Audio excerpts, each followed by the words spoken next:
আসসালামু আলাইকুম রহমতুল্লাহ। আমরা এখন আছি সরকারি হাফিজুল্লাহ কলেজের সাবানা পার্কে। আজ বোটানিক্যাল গার্ডেন কত তারিখে? 26শে মার্চ 26 মার্চ 2024, 15ই রমজান। দেখি আমাদের সাথে কে কে আছে। এদিকে সজীব, সে হাই। সাজিদ, ওয়ালাইকুম আসসালাম। নাদিম, ওয়ালাইকুম আসসালাম। জাকির, ওয়ালাইকুম আসসালাম। এই যে এগুলো হচ্ছে আমাদের ইফতার সামগ্রী। মোহাম্মদ নাসিম এখানে তুলে। আমাদের আপনাদের সুপ্রিয় কি সাংবাদিক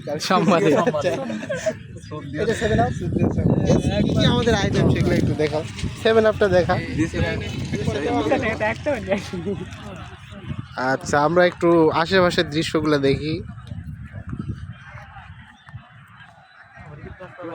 সব দিকে ইফতারের আয়োজন চলতেছে। আমাদের মাঝে একজন মিসিং আছে, রাব্বি। না, রাব্বি এখনো আসে নাই। আশা করতেছি অতি শীঘ্রই সে আমাদের মাঝে আসবে। তো এখনকার মনে এখান থেকে বিদায় নিচ্ছি। আসসালামু আলাইকুম।